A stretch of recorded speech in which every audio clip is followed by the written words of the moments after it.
Well, good afternoon, everyone, and welcome to the Atlanta Council. Thank you very much for coming to this fourth live event of the Art of Future Warfare project. This one's entitled Envisioning the Future of Urban Warfare.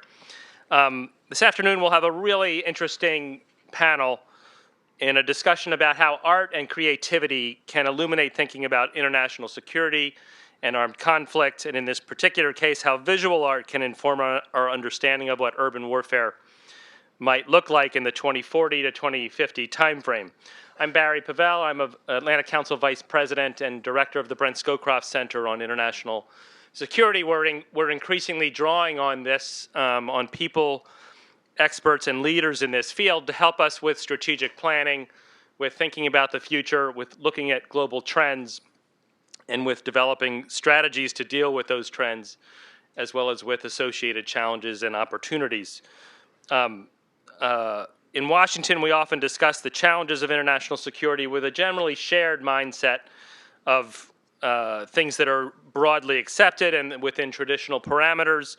And time and again, we're surprised at how rapidly developing global security events prove that the parameters that we had in mind and the assumptions that we took for granted are shaken or are false or are misaligned. And so that's really one of the prime motivations of this growing body of work, for which I give Steve Grundman, who is the director of the Emerging Defense Challenges practice as the George Lund Fellow, give him enormous credit for just continuing to build this into something that is really, really something that helps people to expand their mindset and to imagine a future that's different from today. So these are the reasons why we launched the Art of Future Warfare project in the Brent Scowcroft Center under the direction of Senior Fellow August Cole, who is also here.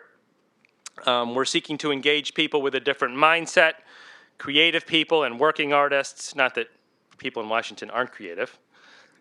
I was looking in particular to my speakers for their reaction to that comment.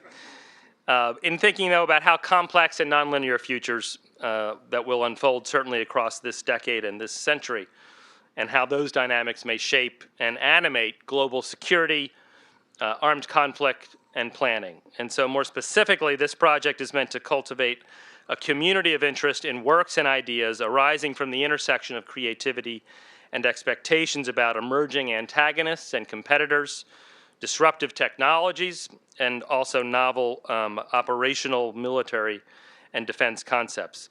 The project is employing various forms of crowdsourcing to generate content, and today's event is, in fact, the capstone of what we call a War Art Challenge that the project issued this spring. So using a series of artistic prompts, the challenge elicited images depicting what urban warfare might look like in the future. We chose a winner, and now we can discuss the implications of the piece while engaging this excellent panel of experts. And now let me briefly introduce them, so I don't have to listen to myself, but we get to listen to them as soon as possible. Max Brooks is the New York Times bestselling author of World War Z and has written the acclaimed Harlem Hellfighters graphic novel. He speaks regularly to military audiences about leadership and what wars from World War I to a possible systemic breakdown like he depicted in World War Z might look like. Jon Chang is the writer of the very realistic Black Powder, Red Earth graphic novel series about American mercenaries in a near-future Middle East. He is also Chief Creative Officer at Haley Strategic Partners, a tactical equipment training and design firm. Erin Simpson is the CEO of Karis Associates, and we're very happy to welcome her back to the Atlanta Council. She is a leading specialist in identifying data and research requirements for complex environments. She previously served as the strategic advisor to ISAF's counterinsurgency advisory and assistance team, where she regularly advised senior military commanders throughout Afghanistan on a very broad range of issues. Alex Brady is a concept artist working in games, film, and product design, living in Cambridge, England. She was the winner of the War Art Challenge on Urban Warfare and the creator of the image that you see displayed right here. Guiding today's conversation will be the director of the Art of Future Warfare project, whom I mentioned a few moments ago, August Cole. He is a writer, analyst, and consultant specializing in national security issues. He's a former defense industry reporter for the Wall Street Journal and MarketWatch.com, Among many other accomplishments, he's the author of the novel that I'm currently reading with a lot of enthusiasm and excitement. Can't wait. I'm like about 2/3 through, so I can't wait for the rest. The novel is Ghost Fleet, written with Peter Singer, another very prominent voice in this space in this town. And appropriately enough, it is, quote, a novel of the next World War, unquote. It goes on sale next week. In fact, in this very room, we're hosting an event featuring both August and Peter on July 7th. So please mark your calendars a couple weeks from now. The Council is committed to bringing new voices and perspectives to the national security conversation and to exploring new ways from well outside our usual fields to bring those voices to bear. So you'll hear those perspectives today. I doubt you'll find anywhere else in Washington in particular that shows off this kind of expertise in very different frameworks and points of views. These panelists care very deeply about the issues they write about. We had a very interesting and enlightening conversation over lunch that covered a lot of the issues we'll cover, no doubt, today. So it's really passion paired with deep knowledge, and I very much look forward to their conversation and would now like to turn it over to August Cole, and thank you very much.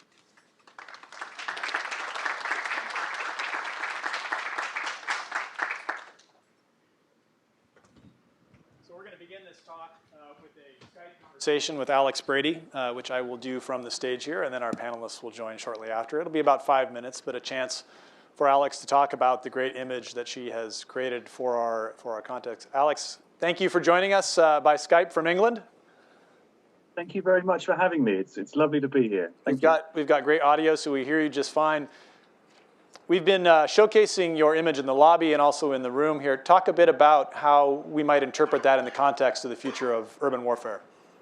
Well, I grew up watching Vietnam movies, and it's very difficult to come away from those thinking that war is any kind of fun, even though it can be dramatic and exciting and you know, as a kind of fantasy. It's certainly not something that I'd ever you know, want to experience myself. And watching Syria descend into chaos in the early sort of 2011, 2012 kind of time, that really started to weigh on me because I was working on video games, violent video games, which, you know, I very much enjoyed.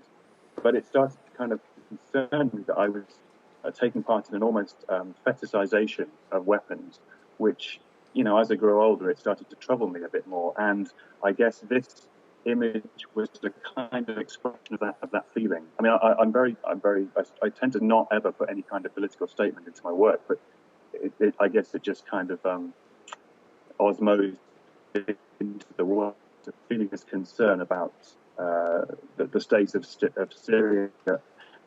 Syria being relevant in particular because I felt it was caused by a giant drought. The war seemed to be caused by a mega drought that was taking place in the Levant, which to me is something that I think we will be dealing with a great deal in the future.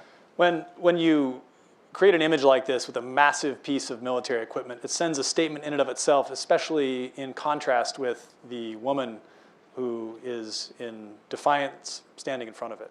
So talk about that visual tension that you've created there. Well, obviously the image harks back to the events in July 1989 in Tiananmen Square, where this unknown man stood up to the might of the Chinese army and briefly stopped this column of tanks in its tracks, literally, which I thought was an incredible image. It was interesting when we discussed the piece before we did this, that in fact there was a second interpretation, which was that perhaps she was in fact a terrorist, and the bombs were hidden within her car or within the shopping bag. That's not an interpretation I at all expected, because it was definitely, from my point of view, a feeling of solidarity with the civilians living in war, and this kind of sense that civilians, through brave, non-violent protest, can change history, even against the might of military-industrial complex. It seems that is one of the challenges in looking at some of these very complex environments like big cities, that military force may not be the solution that ultimately preserves peace or arrives at it. When you're working in the video game field, talk a bit about some of the design work you're doing there and how that's informing your future work in this context. I do a lot of vehicle design for battlefields, which is essentially just creating alternate universe versions of existing vehicles. But it certainly makes me consider the two sides of this debate, because on the one hand, you have violent video games and war films and action movies and horror films and sport and all of these other ways that we've sort of formalized and ritualized tribal conflict in a way that is healthy and fun. Whereas obviously the alternative is total conflict, which is it's the worst suck that we can bring to life as people, I think. I mean, on the one hand, humans have evolved as hypersocial tribal beings, which, you know, we've been at war since the beginning of history. It's kind of man's whole USP, really, war. But we've managed to, at times, more harmless pursuits, like as I say, sport, to kind of, as a way of letting off steam. So I think that people who attack violent video games perhaps are wrong. I think that in fact violent video games can be just as healthy as an exciting sport, and not something that encourages violence as perhaps they are occasionally accused of doing. Well, Alex, congratulations on winning the War Art Challenge. We are enjoying displaying your work here at the Council, and thank you for participating via Skype all the way from Cambridge. Thank you very much for inviting me. It's really exciting, and I'm looking forward to the rest of the debate. Great, thank you.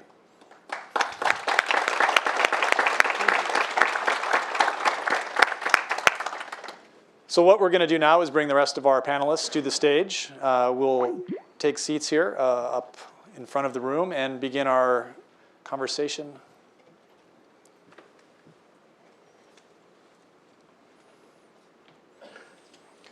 So as Barry has introduced our panelists here, Max, Aaron, and John, I'll get right to it because I think we want to start this conversation. But I'm going to delay just a little bit just to mark the moment to say that at a think tank in the lobby, we've got comic books. And on the screens, we have some extremely creative images, as Barry said, by very dedicated and talented artists. And I think that combination is really important to acknowledge and recognize because it speaks to the contribution that the creative community can have. This is very much the ethos of the Art of Future Warfare project, which Steve has really set a high standard for, and I think an event like that meets it. So thank you all for coming and supporting the event. And I don't want to talk, I want to listen to what our guests have said. And I'm actually going to start with you, Max, to talk a bit about your focus on urban chaos that we have seen in World War Z, we have seen in the Extinction Parade, which, if you're not familiar with, is another graphic novel series that pits, this doesn't quite do it justice, but vampires versus zombies. But it really raises some very fundamental questions about order and chaos and how we exist together in close proximity. Well, I think as far as when we talk about urban combat, especially counterinsurgency, I think that we've got to get away from the mindset of it being a military operation. I think that from an American standpoint, urban warfare, urban counterinsurgency, urban peacekeeping plays to our fundamental strengths and our fundamental weaknesses. And one of our biggest fundamental, I don't know if it's a weakness, but it certainly is a conundrum, is that we are the world's first isolationist superpower. We're the first nation ever that has been given so much power and so much control that we do not necessarily want. And when we do get it, we don't necessarily know what to do with it. I think everybody remembers right after the statue of Saddam came down, the first question was, when can we leave? You know, there's new episodes of Friends on we want to go see. Mm-hmm. And I remember in the 2008 election when John McCain said, if we're going to stabilize Iraq, we're going to be there for 100 years. And the American public said, are you kidding? And as a result, he's not our president. Mm-hmm. So I think that's a fundamental conundrum within the American soul is how do we deal with the rest of the world when culturally we don't really understand it? We're not sure we want to understand it. So in that way, it's a weakness. One of our greatest strengths, I think, is our multiculturalism, in that no matter where our forces are deployed throughout the world, we have a diaspora living in this country in large amounts. I mean, I personally don't understand why CENTCOM is not based in Dearborn, Michigan. Because no matter where you go, there's a huge community there that's willing to talk, willing to teach. I think Americans could be much more effective if we did a lot less talking, a lot more listening, a lot more embedding before there's a crisis. And the great thing about training for megacity combat is we have megacities here. They are massive, they are multicultural, and thanks to the gun lobby, they are armed to the teeth. You know, Aaron, our understanding of anthropological data is going to grow as we have the Internet of Things. You know, we walk forward to the 2030s, the 2040s, the 2050s. So from that perspective, you know, our cultural and almost tactical understanding of these extremely complex environments that we can not really even capture in a single photograph unless you are almost in space. Right. What is the role that data is going to play in our understanding with that? And capturing data is one thing, and doing something with it is another. Yeah, I mean, those are two. I think there's you know, they talk about the ubiquity of sensors, and we talk a lot about kind of the explosion of connectivity, and whether that's, you know, smartphones or other devices, publicly available information, make it possible to instrument cities in a way that really wasn't before, and that's everything from the IBM Smart Cities initiative to you know, secret police states who are able to track a wide array of human activity. Making sense of any of that, having that available to you for a particular purpose and all in one place is actually quite a different you know, kettle of fish. I think one of the things, there's, again, as Max sort of said, there's some opportunities but also some real limitations to some of this. You know, ideally you would be able to take certain amounts of that data that would let you move away from population sentiment or how people think or feel about any one thing, and look at really how the city behaves as a system, how the behaviors of people within a city, what their movement patterns look like, how they talk amongst people in their friend or professional networks, where they get food, where people get water, you know, where all the port workers live and how they're migrating in and out of the city. These are all things that we've actually worked on a year-long megacities project at Karis. That kind of information can be enormously valuable. You still can't reduce the city down, however, to a component part, right? It's not an engineering problem in that sense, it's a systems problem. And all small poking and interventions at it cause it to change in some way. So John, when you're working on Black Powder Red Earth, you're creating a Middle East environment, Iraq, that is in the near future, that is probably more like the now than it was when you started, for better, for worse, I guess.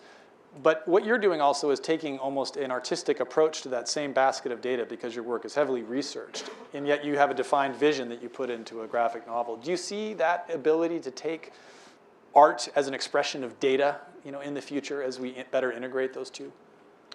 Certainly with BPRE, the story is derived from what we thought was going to happen. You know, there was a lot of research. It was from people on the ground, though. I don't have the luxury of I don't have the 30,000-foot view all the time of what I'm writing about. I talk to the guys who are tasked with implementing these policies and the reality of that.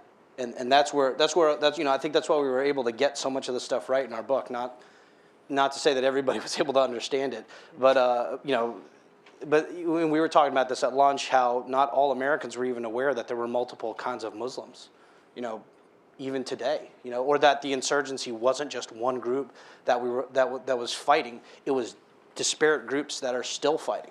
Mm-hmm. You know, Aaron, in taking those really complex data sets and creating a visualization from them, obviously that's something we can do today, but is there a almost audience that can be developed within the intelligence community, within the military, for more narrative interpretation or derivation from that, or is that just a bridge too far? That's an interesting question. I mean, I think it's telling that when you ask folks who work particularly in the Intel Fusion space, you know, what their requirements are, what tools they really want, they come back to fiction. The answer is always Minority Report. They want to be able to flip things around, have it all, you know, showed up in front of them in, you know, beautiful sort of glass, you know, pieces. You know, the narrative piece of that. You could imagine. I mean, there's a lot of, you know, interest in people and complex models where you change one parameter and then you get this alternate future. And it's possible that could be a lot more compelling if that was done in a sort of short story or, you know, 5-minute clip, you know, movie view of the world, almost like a video game, as opposed to you know, a terrible agent-based model that doesn't actually make sense in the real world. I mean, you know, in thinking about the question of basic resiliency as a strategic issue, as a national priority, you can write easily a 30-page, 35-page think tank report, and you all will say you have read it, but you may not yet. You could read World War Z or another of your kind of creative works. And so Max, talk about how the art that you've done and that you see out there can narrow that gap. It can be both entertaining, but also actually have utility. Well, I think there is a huge problem in this country, which is a cultural chasm between the American people and the systems that are in place that keep them safe and keep them alive. And I think over the course of my lifetime, I'm 43, in the last 4 decades, I've seen a degradation of the education systems that remind Americans why they pay their taxes. Why, when they turn on the tap, they're not going to die of a disease. Right. Why, when there's an earthquake, where all these systems come from. And the problem is, there's an ego defense mechanism if you try to hit them head on with these facts. People either get too scared and they tune out, or they get too bored and they tune out. So if you can set it in the context of something safe and entertaining, like a zombie plague, you still have a chance to talk about things like the Defense Logistics Agency. And people are being educated without realizing it. Mm-hmm. And to me, I think that's the interesting challenge, is to tell fascinating stories, yet have people walk away from them being smarter and being more aware of the world that they live in. I mean, there are certainly places in the world you can go that you don't understand until you've been there and you've smelled what it smells like to stand on a street corner or felt the heat, although today is probably some example of facsimile of other parts of the world. But this is where we find a lot of value in visual narrative. And though none of us have been to Alex Brady's image to that point on that highway in a country that we don't even really know the name and may not even matter for the purposes of discussion. But the point being is that we are transported to a place. And that's something, John, I think I'd love to hear you talk about. What tricks do you use as a writer? Because most of the writers in the audience, both here and online, are writing in a very programmatic way, policy papers and such. But you, as a writer in the graphic novel field, have different toolkits to use.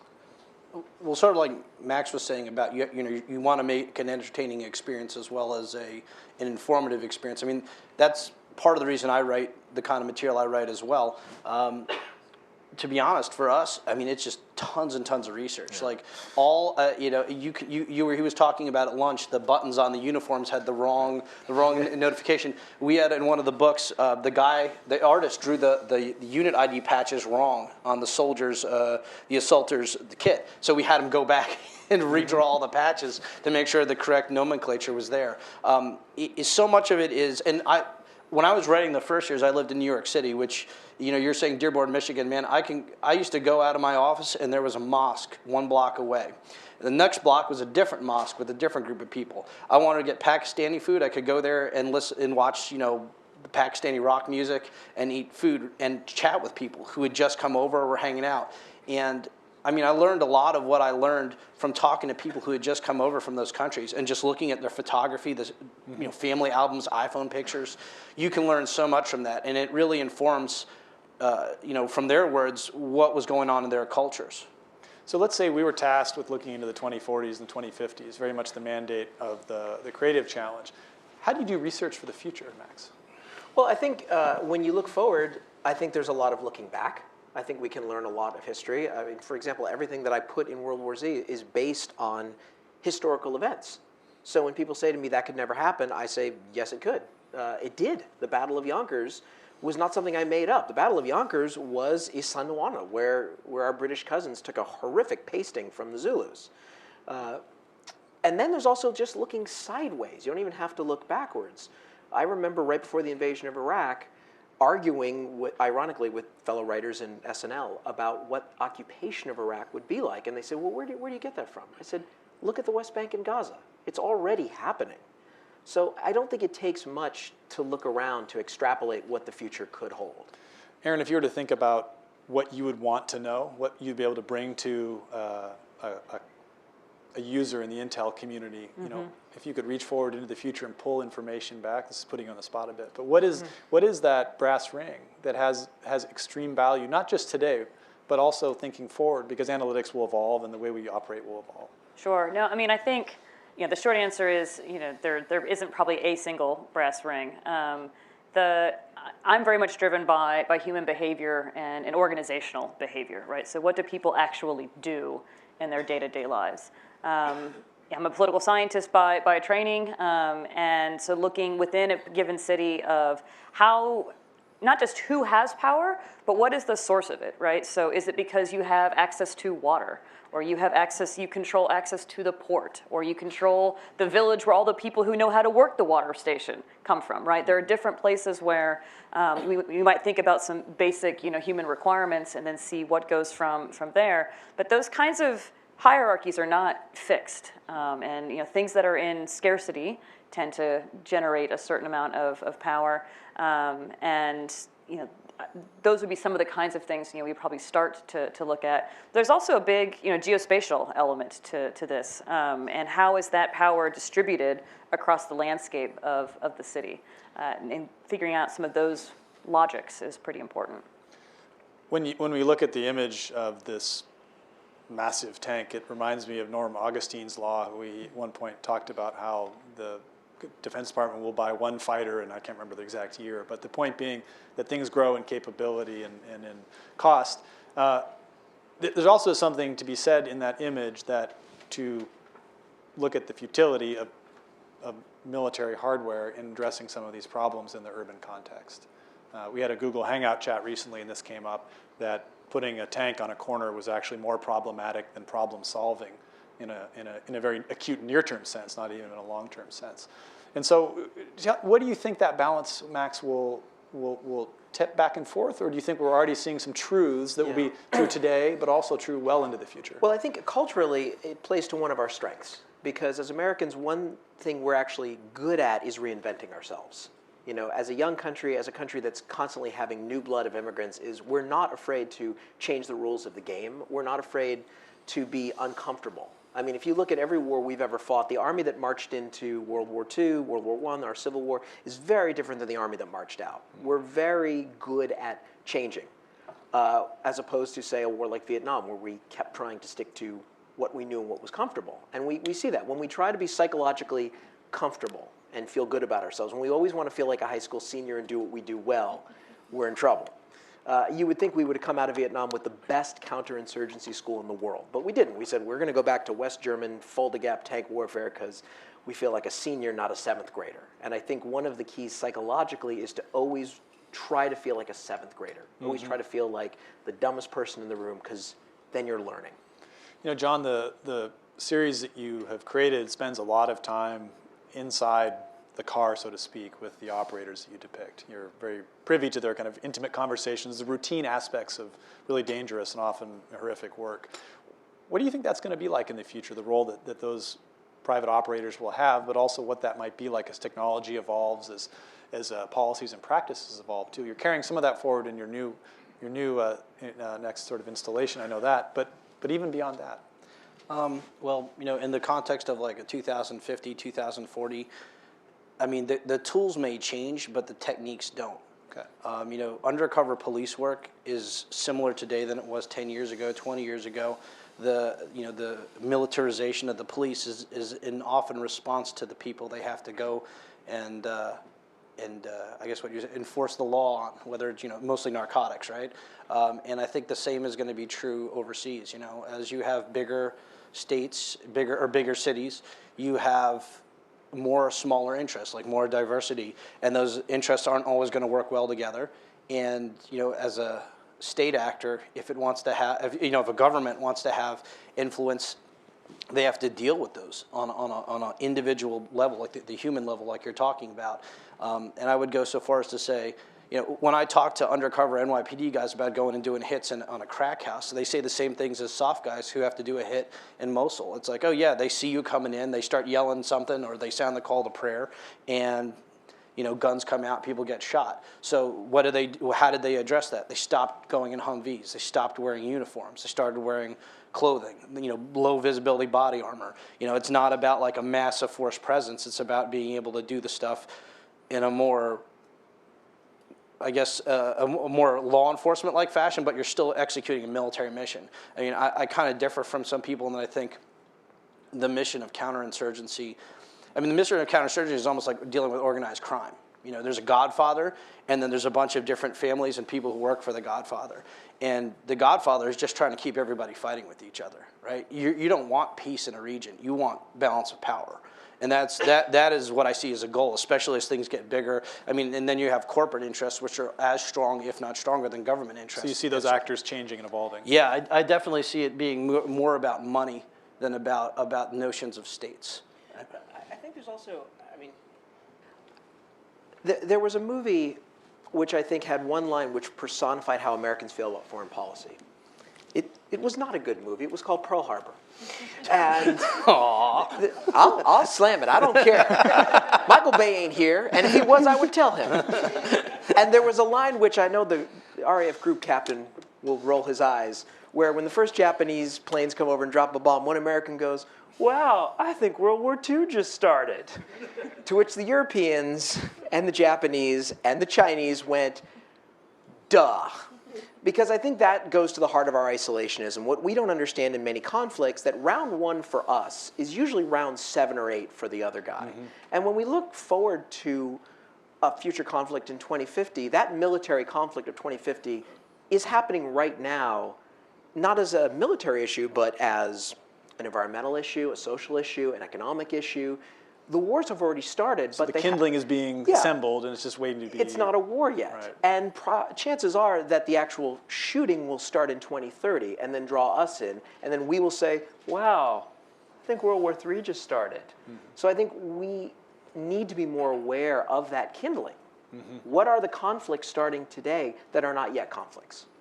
Aaron, when you kind of look globally, do you have any geographies and locations that kind of come to mind in that urban context, particularly that are particularly worrisome? I mean, I think any of the cities that maybe the first piece of that is certainly the military right now. The U.S. military is very fixated on megacities. And that's sort of understandable. It's kind of a classic, quantity as a quality, all its own sort of challenge. You could drop a brigade of the United States Army off in Lagos, and most people wouldn't have any idea that anything had happened, right? I mean, it would just swallow, several thousand troops without much. You could drop a division, and most people probably wouldn't notice in Lagos or Karachi. That said, we know what those cities are like for the most part, and we know sort of their size and kind of trajectories, not in any great micro level detail, but the macro picture is pretty well set. So one of the things that we're certainly looking at is what are those cities that are a few rungs down in size, sort of like what is the future Dhaka, right? What are the places that have just incredibly rapid, unplanned urbanization occurring right now that cities are unlikely to be able to cope with? State governments are unlikely to be able to cope with. And that creates this real, governance gap, which I think is the next term for it. Social scientists in the room might be familiar with Jim Scott's, idea of legibility, which is, the idea of having street names and addresses and a census and a way of sort of the state imposing order on a population. Very dry reading, but very important concept for understanding why slums seem particularly vexing and from a governance perspective. And that's where you then get this opportunity for non-state actors. Nature abhors a vacuum, and so does a city. And so just because a state government doesn't have control almost never means that nobody does. There is somebody who is managing the petty conflicts, the day-to-day behavior, the political and economic relations. Does that then call for, in the same way we talk about warfare having different strains, there's asymmetric warfare as an example. Should there not be a conversation about stability and peace in that way, that there's asymmetric peace, that you may have criminal groups, as John said, that are perhaps a greater force for what locally passes for stability than the central government. And that seems to me one of the really big challenges is that our norms for order, there is the drinking water, there is power, there is connectivity is coming as a sort of basic human right as well.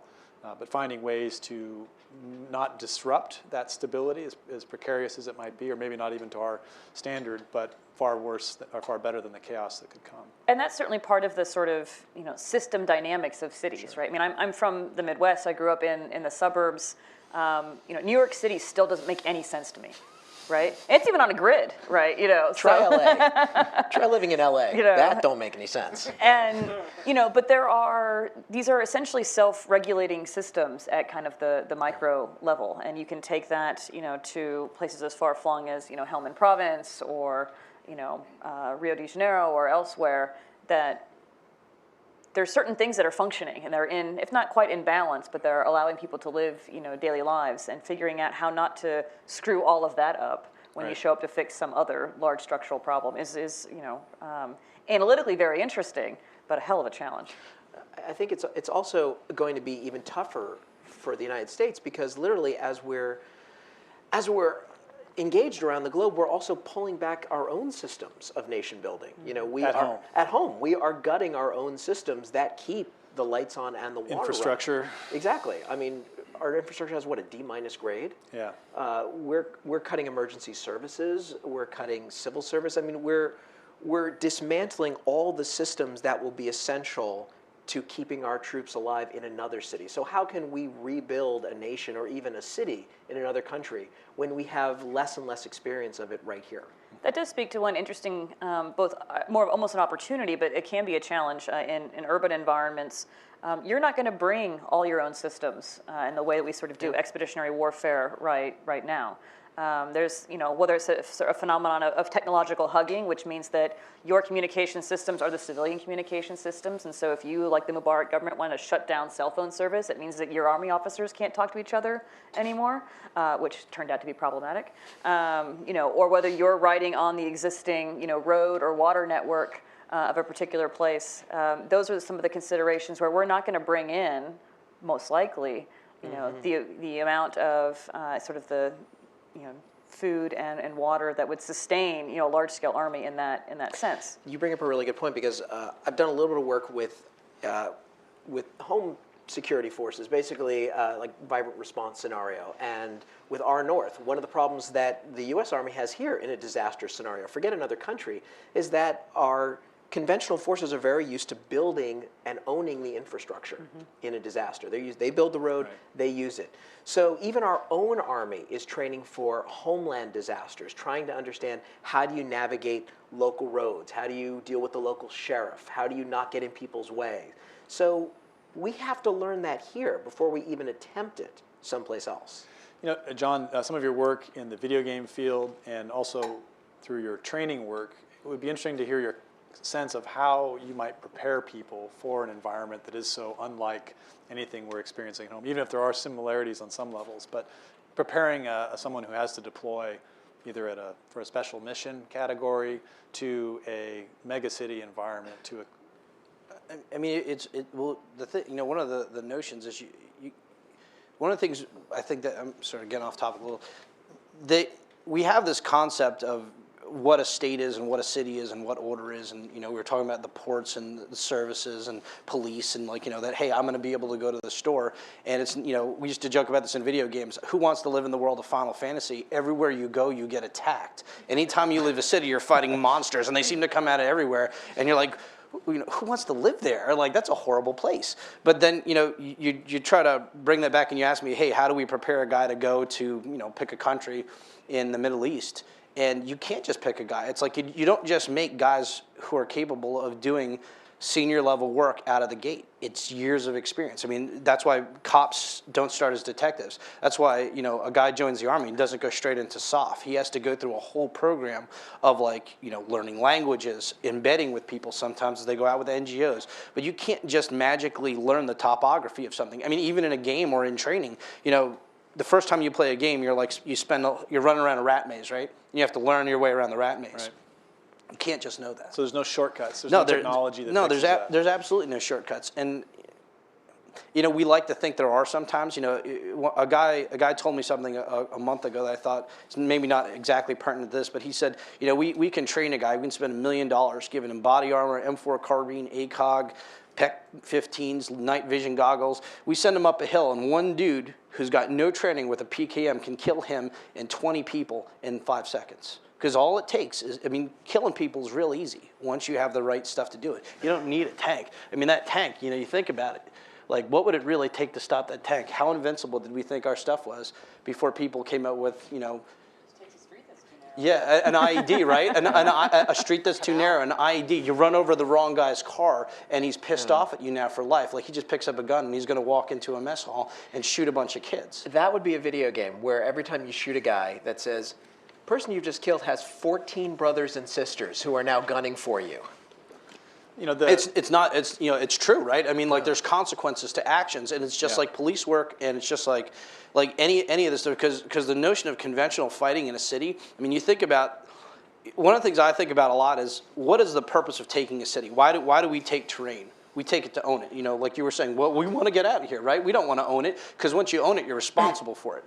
And if you're responsible for something, that's a lot of hard work. You know, you can't just, you know, because if Max shoots her dog, now I got to come in and regulate that. It's not just, why did I don't know why he did. He's a cruel man. I mean, or is she going to just go out and call her brother and be like, yeah, Max just shot my dog. Right. We gotta not just kill him, we gotta kill his kids. And then, you know, his brother's going to find out, and they're like, oh, well, they killed his kids. We got to set her family on fire. You know, it's this exponential. Well, I mean, and we laugh, but that's kind of what happened in Iraq. Is like there's this exponential tribal violence where it's like getting worse and worse. And that's why I say it's like organized crime with the mafia. You get to a point where you have the Islamic State who are doing such horrific things to a population that, you know, because what is the goal of the Islamic State? It's to spread an ideology.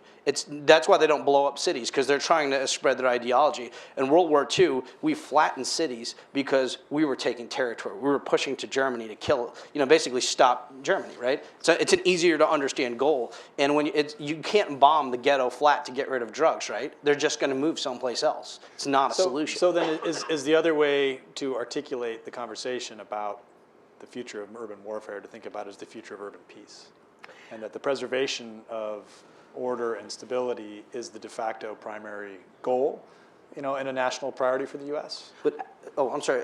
Well, I just real quick. It's a balance of power, right? You're never going to have peace. Right. People are always in conflict. It's always about like keeping it just dangerous enough so he has a motivation not to shoot her dog. Right. You know, like somebody's going to come and throw him in jail, right? And then, you know, leave his family without anybody to feed them. Then his kids starve, and then he's in jail, and, you know, so that's not a good life for him. So he's not going to shoot her dog. Yeah. You know. Max. But I think when we talk about the future of urban warfare, we should really talk about the future of engagement, because that's what it really is. Because it's not just warfare anymore. Right. It's about engagement. I think that's something that Americans really struggle with as a nation. You know, I joked about this at lunch, but it is true. I mean, too often the United States looks at the rest of the world like a booty call. You know, we want something, we're like, hey, babe, I'm gonna be there, and then I'll leave. And no, it's a marriage. When you engage with a country, that is a long-term marriage. It's, you know, half my family's Catholic, and before they get married, they sit down and the priest says, listen, you sure you want to do this? Because here's what it takes. And I think before we engage, we need to have that national dialogue on every level. So how does that dialogue happen, and what is the role that art plays in that? Well, I think with art is that we do need to look to the future. We do need to visualize these wars. We also need to visualize it as far as the home front. I mean, I've said this, that we've been at war for 14 years, and yet there's been almost no movies, almost no songs, almost no TV shows. I mean, there's a little bit like Homeland, but as opposed to something like World War II or even Vietnam, there was a record. A year after 9/11, never happened. #1 show in America was Friends in New York, never happened. And there's been such a disengagement, not just with our forces around the world, but with our public. And I think we need to get back to it. And yeah, it's going to be a downer. It's going to be uncomfortable. It's going to be messy. But if we are going to continue to be a world power, this is the price we're going to have to pay. The responsibility that goes with to the citizenry as much as leadership. Yeah, we're responsible to the citizens of the other country that we engage in, and we're responsible to our own citizenry. And that, we should never look at engagement like this. It should always be like this. Because it's going to be a long responsibility. I think one other way to think about this, August, is, you know, we talk a lot about urban operations instead of urban warfare, partially because there's actually, at least, you know, in the U.S. military, a wide array of mission sets that could take place in an urban operating environment, right? There's no such thing as a COIN environment. COIN is a mission, right? There's no such thing as an irregular warfare environment, right? That is a broader sort of context. We do have actual doctrine for specific operating environments, and it can be useful, God forbid, to use some of that doctrine on occasion. And you know, one of the things that we often used to sort of to get folks into this mindset is imagine a humanitarian assistance mission, right? There's been, a large, earthquake or tsunami in one of the, 80% of the world population, lives on coastlines. It's not a far-fetched site. It's a significant number of megacities certainly are in, coastal littoral areas. You're not going in to start a war. We're not going in on an invasion. We're not going in on a counterterrorism mission that goes wrong. We're going in to help. So then things get real. From a government response, I mean, this sort of evokes the classic "it's a whole of government" problem, but that actually is true.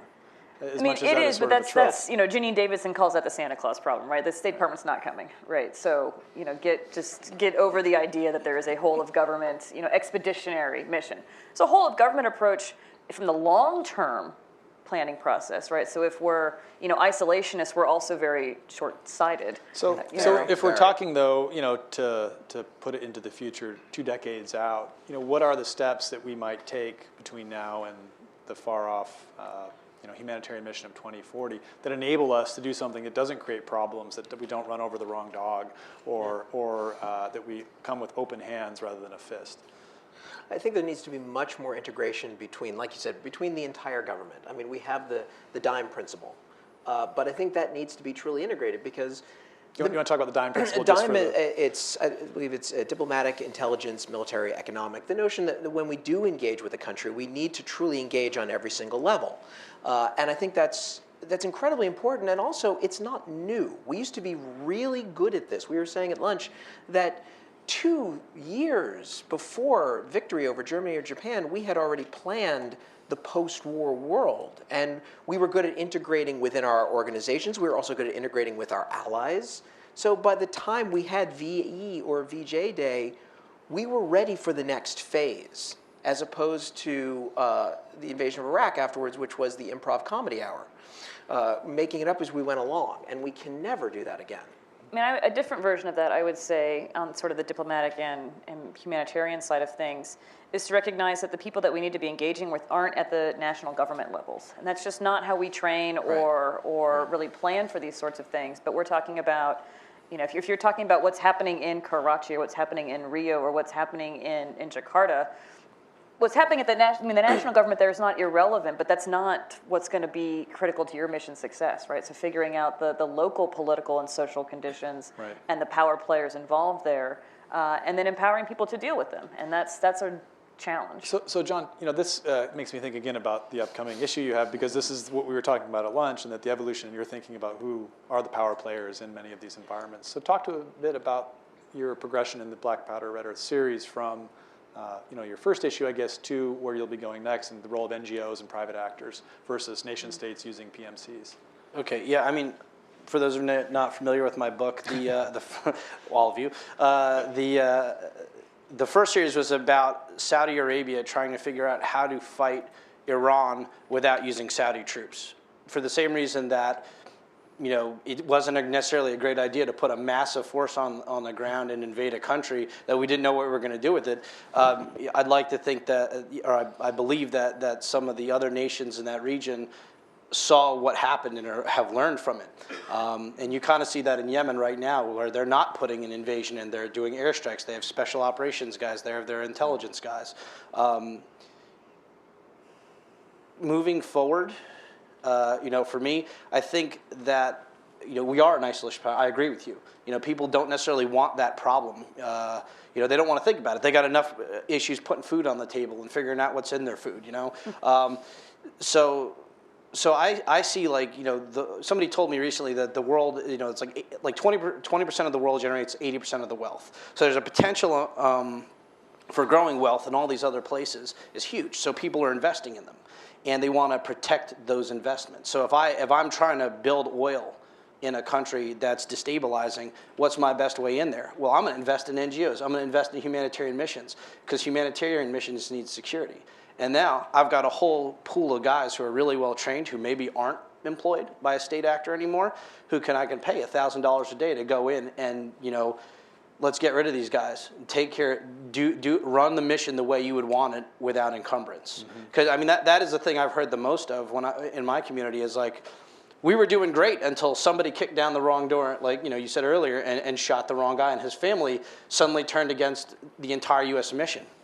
When you switch to a corporate interest, and we were talking about Snow Crash and how I said Snow Crash has almost come true, just not quite as cool as Neil Stephenson's book, but that is kind of where we're going. Where like, okay, a company needs or an individual, a wealth fund invests in something. They need to protect that because they're looking 10 years out, 5 years out, 20 years out, and because they now have the foothold, they have a beachhead in that region. So in 2040, they may say, okay, this place is in turbulence right now. Who do we invest in? Like you said, who are the local actors? How do we build the different communities into becoming something that wants to work for us and actually will not like kill our aid workers or kidnap people and put them on the internet? Those are, for me, and they're the fundamental challenges of law enforcement too. I mean, that's what I'm saying. I kind of agree with you, Max. It's all the same problem. It's just how you approach it, and how you approach it is the level of danger in those regions, because sometimes you can't go and build in a community. Like, you look at how nations were unified in history, and a lot of it through genocide. They went in and they killed everybody who didn't agree with them, and then eventually everybody agreed with whoever is, gained power. Yeah, exactly. And that's like one of the harsher lessons of history. It happened in Vietnam horribly, right? I mean, like all the different cultures. So we're going to go to Q&A shortly here to give the audience a chance to participate in the conversation. Before we do, one of the questions we've often asked our panelists is what they're reading, watching, playing that has been related to the topic that we're discussing. And since we're discussing urban warfare, I would recommend, as you can imagine, Max's works, which are extremely scary because they realistically depict the failure of the things that we often forget to think about, that we really need to stay alive. But then I'll ask you, Max, what you have used for inspiration, for research that the audience could then onboard. Well, I mean, for me, as a dyslexic kid growing up, I couldn't read. I literally couldn't read for fun, and I hated that. And so it took me to be 16 years old to pick up my first book, and it was Hunt for Red October. And to me, Clancy was hugely influential because he got away from all this Ian Fleming middle-aged male machismo and educated. And as a kid who struggled in school, I loved the fact that I was learning as well as being entertained.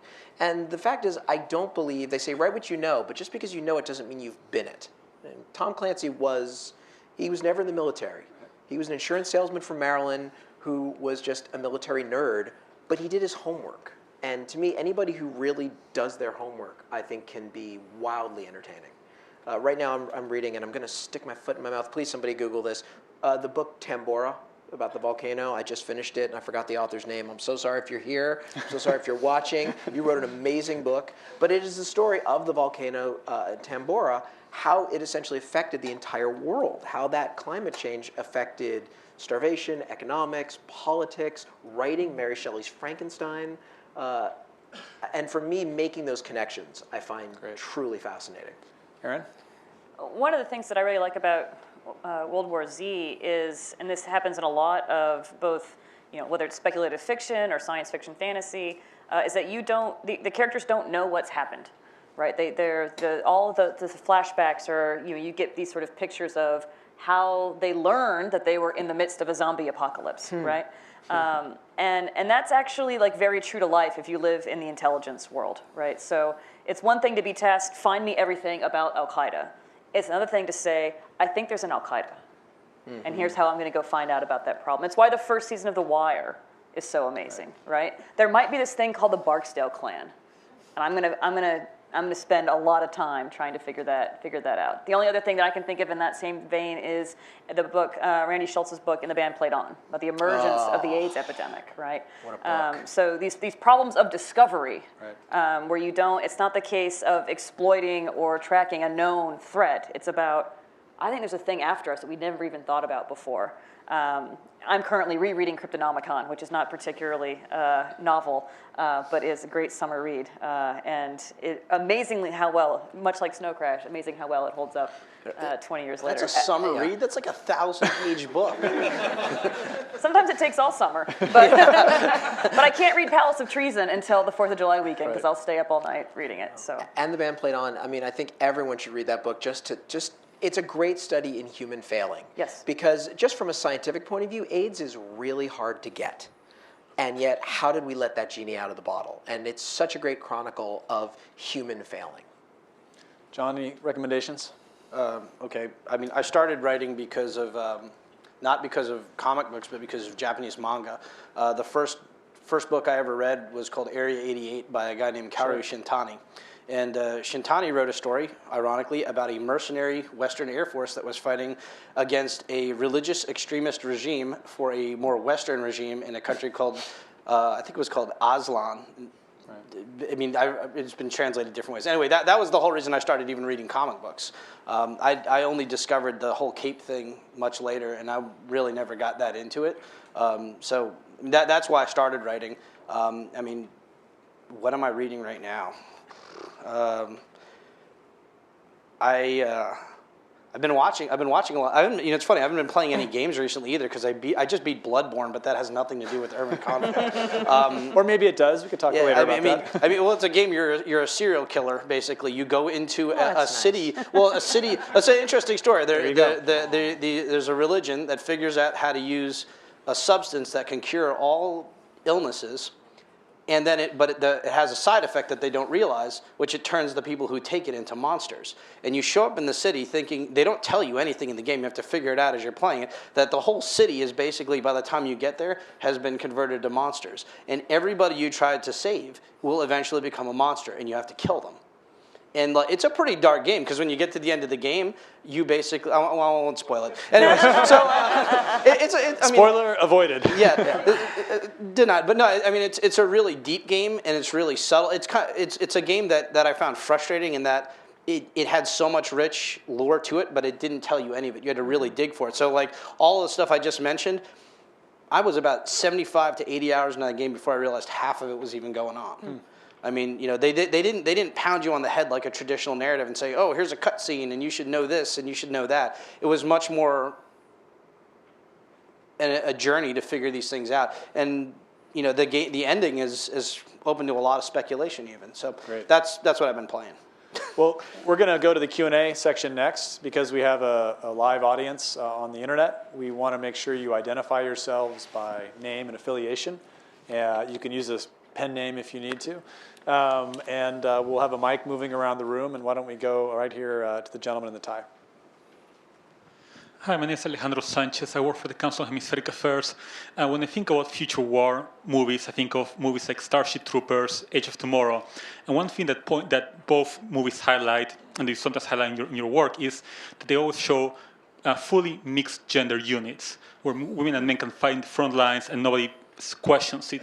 Do you think that this is going to be the future of urban warfare in the real world? You just had, I think it was 8 women who applied for Ranger School and they all failed, unfortunately, just like 3 weeks ago. Do you think that this is going to in any way affect how the U.S. military is going to looks at fully mixed gender units in the front lines? Thank you. Well, actually, it's funny you say that because I don't know if I'm allowed to talk about it, but I can tell you that a friend of mine and I have met with the company that owns the rights to Starship Troopers. We are trying to resurrect it and go back to the book. Wow. And one of the things, the only thing, we wanted to be as close to the book as possible, but we decided the one thing that we have to do is have mixed genders. Because you just can't. You can't do that nowadays, especially now when there are all-female units of Kurdish fighters, women and girls fighting for their lives against ISIS. You can't say, oh no, in the future it's going to all be dudes. So I think, yeah, and that will be, I think it'll be as natural. I don't know, maybe I'm wrong, but there was a time when we didn't mix the races, and we thought, oh, if you do that, hey, that's the end of the army. Or, God forbid, we let gay people come out of the closet and fight. That'll be the end of that. It might take till 2050, though. Yeah. I mean, it could. I'm not holding my breath. In John, in your world that you are depicting in your graphic novel, and the world that you consult and work with, those sorts of mixed units. Yeah, I that's mean, real. There's definitely roles for females and again, it depends on how you define, I guess, military units, right? I mean, I'm definitely in special operations because they're special. They're not conventional operations. But I tend to think that the future is more like Terminator, where it's going to be a couple of people, and it's going to be drones, and it's going to be robots. And they're going to sweep through an area. If you want to actually destroy an area, I can't think of a better way to not bring home any American bodies than by sending robots to kill everyone. Quite frankly. We'll go to the next question here. We'll go to right here. Can we go back to the concept of... Do your name and affiliation quickly, please. Sorry. I'm Rachel, and I am a returned Peace Corps volunteer, if I'm allowed to talk as a Peace Corps volunteer. And I guess my question, if we could go back to the concept of booty call engagement and what's contributing to that, I would agree that there's definitely an American culture that contributes to that. But I wanted to ask if perhaps the role America's playing as far as the roof to the global economy, and getting in, like, not just being involved in one singular engagement, kind of being distracted by a hornet's nest of different engagements, and sort of being drawn into those might also be contributing to that as well. No, I agree, because I think one thing that we need to get our heads around as a country is that everything is connected, that we live in an interconnected world, and there are no more local problems anymore, be it trade or war or disease. You simply can't localize a problem anymore.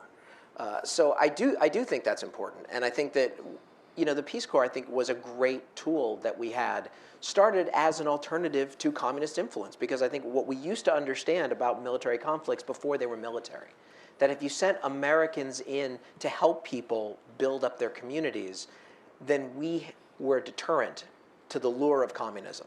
I don't know why that went past the wayside. I haven't heard of the Peace Corps for a while. I'm glad we still have one. It would be nice if we had a bigger one.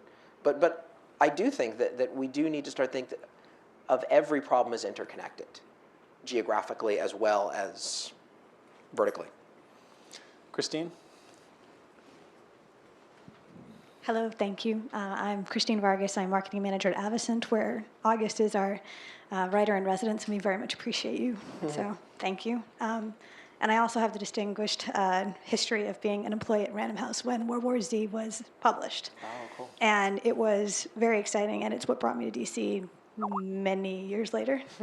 My question is for the entire panel, and it's basically, in your jobs in both art and Intel, when have you put forth a future national security problem you've identified and believe in, and seen your communication successfully hit a government decision maker, and seen any action from that government decision maker, and what made, as small or as large as it might have been, that communication successful? There's the money question right there. I'll answer for Max quickly, but yeah, World War Z was on Chairman Dempsey's reading list, if I'm not mistaken. Yeah. So. I think for me, the best compliment was I was invited to go to speak at a strategic studies group where I wasn't allowed to talk about it, still not allowed to talk about it, one of those things behind a big door. Let me put it that way. One of them big door Like a door a zombie could not get through? A zombie could not get through. A Terminator couldn't get through this door. So I go through, and on their whiteboard of their strategic planning was the 10th man principle. The notion that if you have 10 people in a room and 9 agree, the 10th has to argue. And it just broke my egotistical heart to admit that I did not make that up. I said, look, I would love to say that yes, it's from my book, but my book is based on a real interview that I heard with a Mossad agent who said that we can't be vulnerable to groupthink. We learned that in '73. You know, you Americans, you're subject to groupthink. It humiliates you. We're subject to groupthink. We almost got erased. So now that's embedded in our structure. But I like that they discovered this through my book.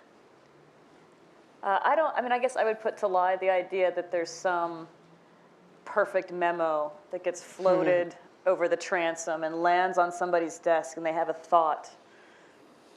They're a world historical figure, and now the earth will change, right? These things, I worked a lot on the counterinsurgency field manual 10 years ago.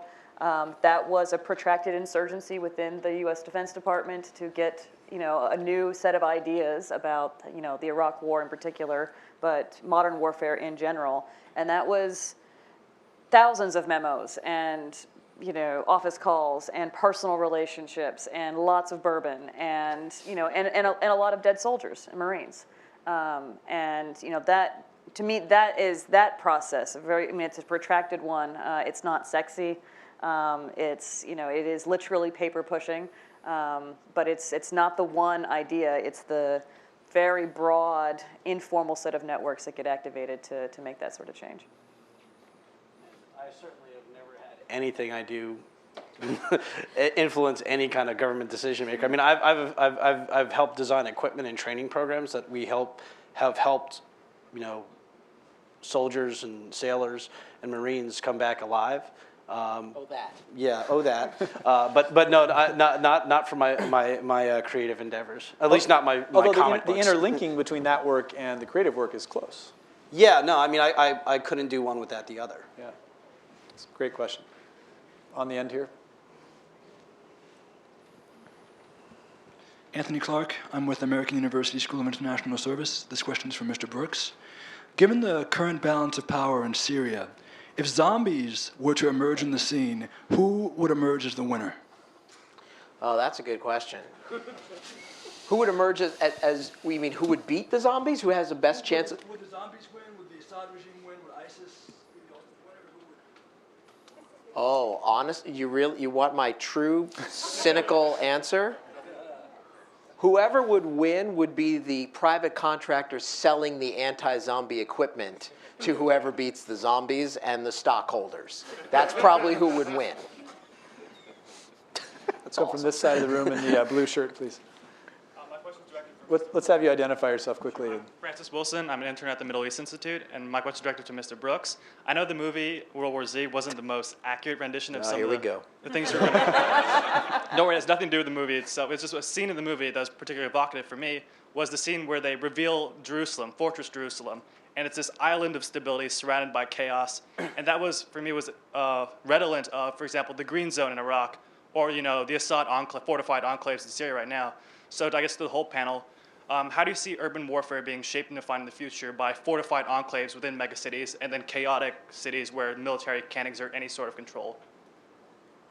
It's already happening, man. I mean, look at Brazil for like the best example. I just watched HBO, that series Witness, and they had a guy who went down into, I think it was Rio, and it literally is, it's corporate fortresses where they helicopter dudes from location X to Y because it's too dangerous to drive anywhere. And then the police is basically a military that goes in and gets into gunfights with drug dealers to make sure one drug dealer stays in power who's they've got to deal with. And you know, that's the future. It's going to be beautiful.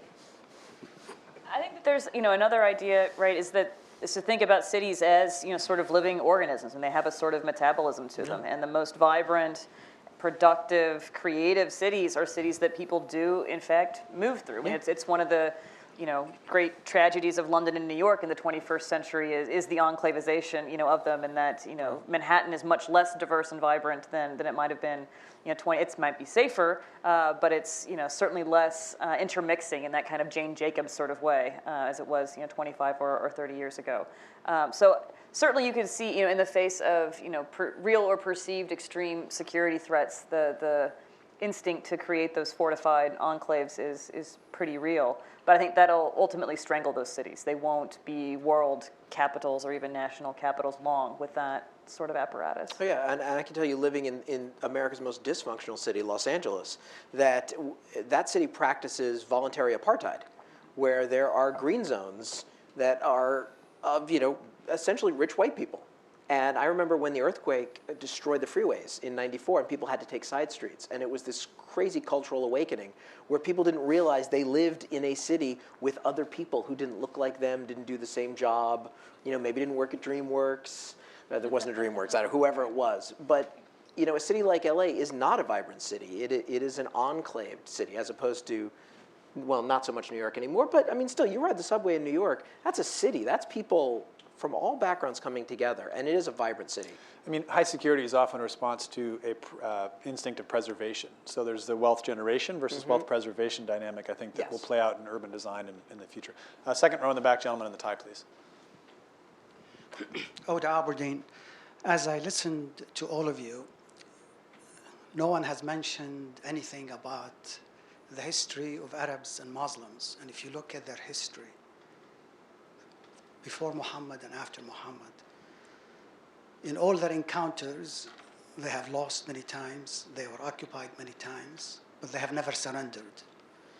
And when we look at what happened to the French in Algeria fought for many years, and eventually the French gave up, and the Algerians did not give up. So when we look at counterinsurgency in these countries or in Arab countries, the name of the game in counterinsurgency is that you win the goodwill of the people. If you don't win the goodwill of the people, no matter what arms you use, no matter what theories, the French tried it in Algeria, the British tried it in Iraq in 1920, the Israelis tried it in the West Bank, they have tried it in Lebanon. They have won, they have occupied, but yet the ultimate goal is winning the goodwill of the people. If you can't win the goodwill of the people, it doesn't really work. So when we engage in Muslim and Arab countries, we really have to understand their history, that they don't surrender. 2, they're very tribal, which means they're very physiological. And 3, Muslims do not like to see Christians come and occupy their lands because they have that crusader experience. So recently, when we went to Iraq, people were using, oh, this is a crusade. That in itself created ill will for us in Iraq and in many Muslim countries, which brings me to the fact that people talk about bringing experts. When I look around the people that we use, I find people who know very little about Islam, about Arabs. They're people who have, a certain perspective. So it takes a lot if you want to engage. You really have to know what you're talking about. There's only one American successful engagement. That was in 91 when Bush and Scowcroft kicked Saddam Hussein out of Kuwait. The reason that thing was successful, the Arabs wanted us to go there. They were begging us to go there. The UN was with us there. And yet, we did it right. So we should take those variables into account. I think this goes to Max's point about the zombie-proof door that he crossed through the threshold and saw the 10th man use the Sir, with all due respect, you're talking about something called history, which Americans, we don't do history, all right? That's cute that things have happened before us, but we can do better. Because America, anyway, but we don't study history. That's one of our weaknesses. We don't learn from it. We don't say, wait, we're getting into a hornet's nest. Part of that is American optimism, which can be a very good thing. But sometimes it falls flat, where we think, oh, well, the French were in Vietnam, but they're French. We're Americans. So no, I think that's engagement in any place we go to. You have to understand the history of where we are going and what. We're also not the only narcissists on the planet any longer. Of course. Oh, just wait. Just wait till China really starts to come out of its shell and get involved and say, hey, we're the Middle Kingdom. Mm-hmm. We invented paper. Check us out. Oh yeah, no, that's going to be a fun one. We're going to. The one British guy's like, oh yes, now you know how we felt when you took over the world. So we'll go to Harlan here, Ullman, with the question. I'm Harlan Ullman with the Atlantic Council. This is a great panel, and thank you very much. My question has to do combining reality and what do we do in 2040. By reality, you're not going to change the laws of physics and gravity. You take a look at that marvelous thing up there, and you wonder why an M1 tank was weighed in at 70 tons, because roads and bridges and logistics can't sustain it. And so I think that looks like a nice cartoon, but it's probably going to be a cartoon in the future. And so we have to put in some reality here. My question gets to Max's point about the 10th man. We don't do that very well. If you go back to your point about World War II, and actually World War II was not as comfortable as you may have said, but the decision-making was relatively small. There were a handful of people who were engaged. You think about the government in 2040, speculate what you think the U.S. government is going to be like then in terms of how it's going to be able to deal with these particular challenges in urban warfare. And how do you inculcate the need for a 10th man in a future which is going to be far more complex and complicated? And by every stretch, government appears to getting worse and not better. That's a really good point. And I think I have yet, maybe you could correct me on this, maybe somebody could correct me on this, but I have yet to see a real correlation between our expert post-World War II nation building and the New Deal. And I would speculate that one of the reasons we were so good at nation building post-World War II is we had already had a decade of nation building here during the Great Depression.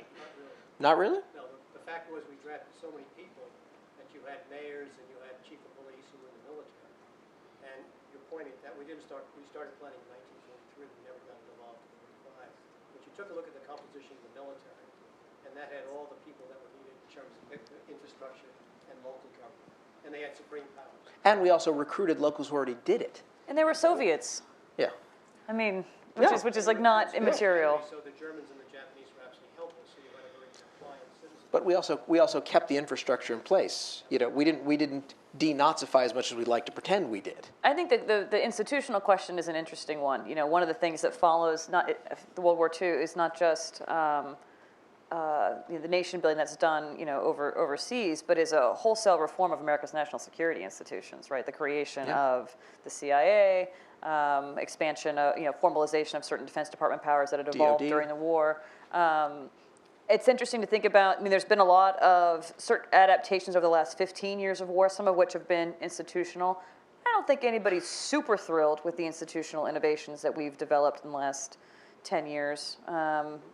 Maybe Intel Fusion at JSOC or something along those lines. But DHS and NCTC are institutional amalgamations, not innovations, I would say. It's a great question to think about what those things will look like. Will we have a continued federation of the intelligence agencies with more and more specialties, or will we finally strip that down and recombine it somehow? I think that's an interesting question to think about. Correct me if I'm wrong, your question was about the U.S. government and how it will evolve in 2040? How would you speculate? I think It's pure speculation.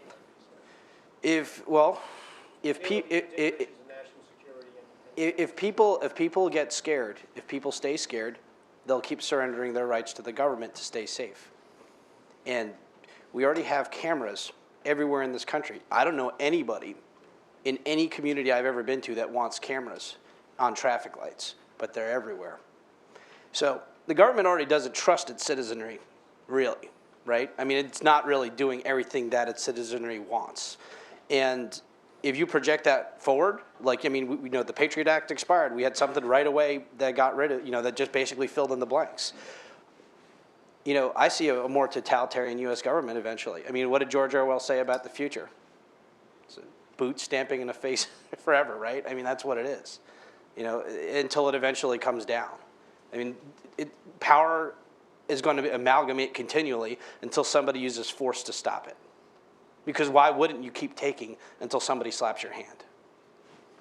Steve, you have a question?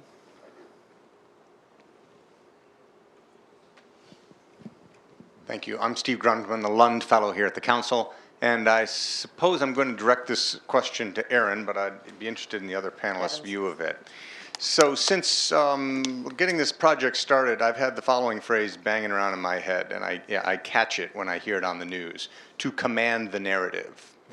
And a lot of times, the context in which I hear that on the news is our adversaries have commanded the narrative, which prompts me to ask, I thought that's what we Americans and this society and its great entertainment industry was good at, was storytelling and commanding narrative and attention. And so what I wonder is, I direct this at Aaron because I think among the panelists, you've worked in closer or maybe closest proximity to, battlefield commanders. I wonder, do they talk about that? Do they talk about commanding the narrative? And then, and is there actually a role, or is that a function of military or government that we could pull off without it becoming propaganda? Or maybe propaganda, just to ramble a bit here, maybe propaganda needs to be shed some of the pejorative connotation that we've learned about it. They would like to command the narrative, and it would be propaganda. And the question is, how comfortable do we want to be with that? If we can use propaganda in a value-neutral sense and just say, what it is. I think that there are very specific rules, right, about what kind of messaging the U.S. Military is able to do, specifically with regard to American citizens. You're not allowed to, quote unquote, target messages toward Americans or the domestic public. And that's internalized very deeply within the Department of Defense, as Dan certainly well knows. That said, we occasionally have very charismatic people with multiple stars on their shoulders, or even some charismatic lance corporals who could do some very interesting messaging on their own, right? And we haven't figured out well how to do that. Certainly there's a lot of angst at the moment about counter-ISIL messaging. and in some ways rightly so. But the idea that we are going to centrally dictate messaging from the West, from Foggy Bottom, about, to undermine what ISIL is putting out there, I think is ludicrous, right? There needs to be a much more organic, sort of local response to these sorts of things. No one cares what our government has to say about ISIL to begin with, right? It's much more about local communities developing this sort of discussion in dialogue. But I mean, I think there is, messaging is incredibly, incredibly powerful, and those sound bites resonate because it's what most Americans have the attention span to really digest. And unfortunately, the 24-hour news cycle, in my opinion, does a much better job pitting our leadership against one another, and they play well to that media coverage, as opposed to figuring out, hey, this is a real problem, this is the U.S. government's solution to it. We rarely get that sort of unity of effort within, whether it's whole of government or not, but on kind of one side from that side. If I may just, I'm not just talking about sound biting. I'm talking about helping people understand complexity with story. Well, that's this. And should we work on that? Yeah, Should well, we of make course. that a military I would say that's the failure of civilian journalists, who I think have become lazy, who I think don't research and don't do their due diligence the way they used to. It's also the failure of American media, which is afraid of being a downer. I mean, 14 years of war, someone who worked on Saturday Night Live, this is a little bit after my time, but the only real breakout character to come out of SNL in the last 14 years of war is Debbie Downer. That's not an accident. That's deliberate. That is a deliberate example of how our media, because our media is profit-driven, and nobody wants to turn people away, nobody wants to give them a downer, because then they'll tune out.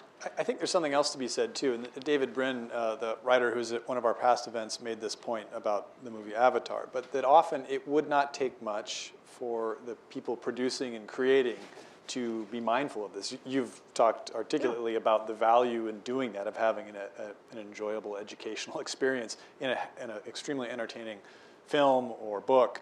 And that has got to come down, though, to a very internal motivation.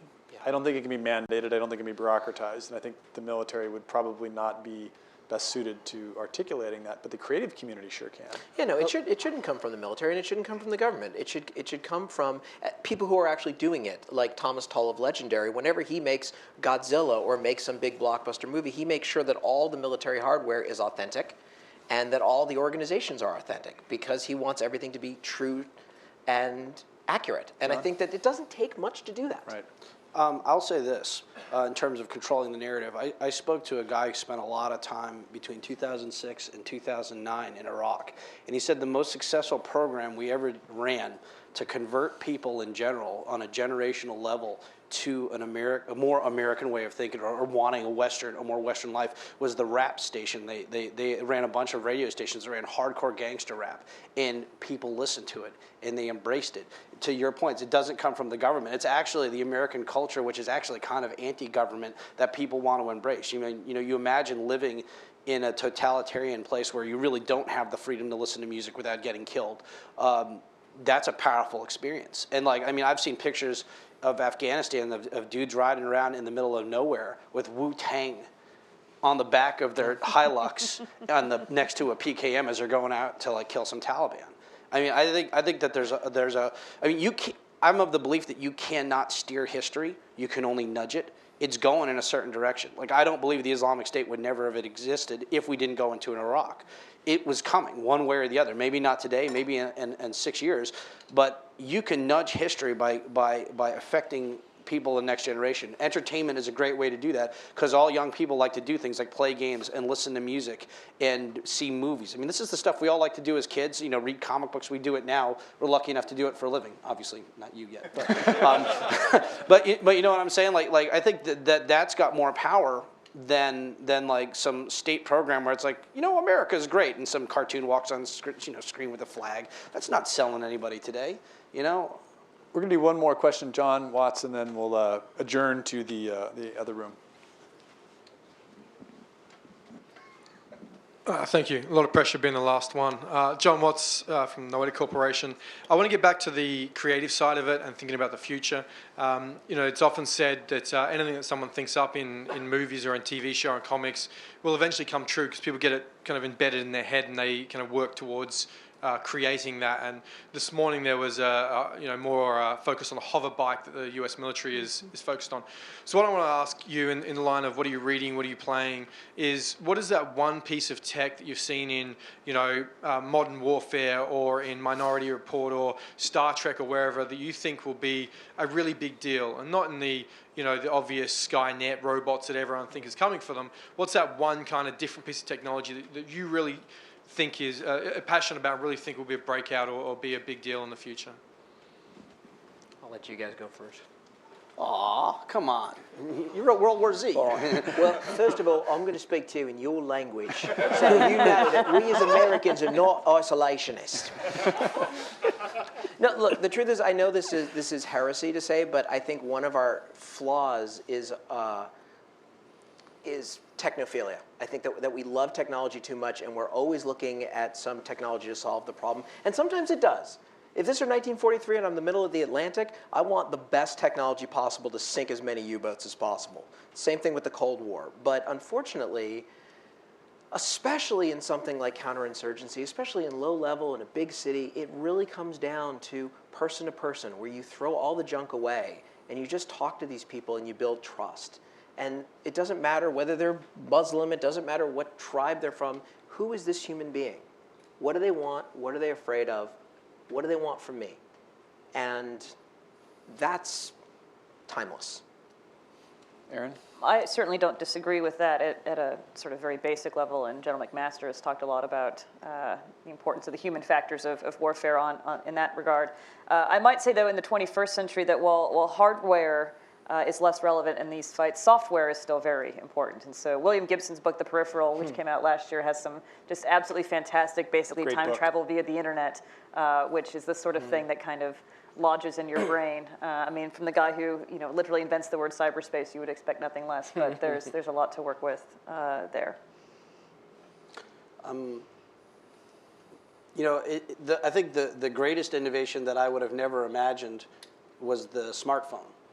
And this eventually became a tablet, and now phones are as big as tablets, and tablets are becoming laptops, and so at the end of the day, it's going to be. I don't disagree that it's a person-to-person perspective, but I'm curious how the internet specifically will continue to affect relations worldwide between individuals, even within America. You see a lot of good and bad things coming about it. But I used to work at a company called Paltalk, and their big thing was they had a real-time voice chat, so you could have like a bunch of people in a room yelling at each other at once, and it was kind of chaos. I didn't really like I didn't enjoy the experience with like a mass of people yelling at each other. But the things that it always came down to the same thing: religion and sex.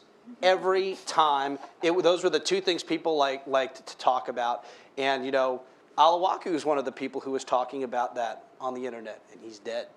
And that's how they found him, probably. You open your mouth, an IP address is going to lead to somewhere, and a missile is going to get there eventually.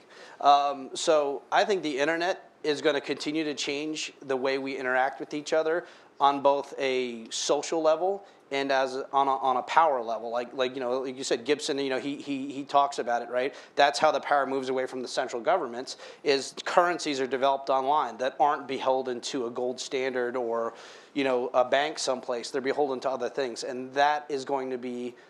I hope in my lifetime I'll get to see it. That's going to be the big change. I'll add batteries. I think if you can, I know important. Not a very exciting one, but if you're charging an iPhone once a month. If you're creating communities that aren't, particularly in the megacity context, dependent on a grid, on a central authority, suddenly you can have a very different social and economic structure around civilizations. Thank you all for coming. We will have another event on, July 7th at 9:30 a.m. to 11 a.m. talking about how to write the Third World War. That's for Ghost Fleet. As well, at that event, to our point about propaganda, we're going to have a series of posters that are by commissioned artists and illustrators, as well as crowdsourced works that will deal with propaganda from the next World War. And we'll have those actually on display here, and we're also going to be showcasing them with Vice Motherboard as well. But let's thank our panelists. Let's thank them for their insights, for their passion, and for everything they brought to the debate. Thank you.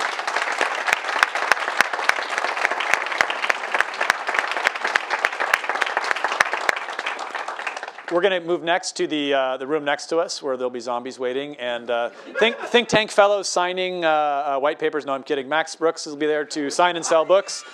John will have his works as well to sign, and maybe you can get Dan Chu to sign a strategy paper.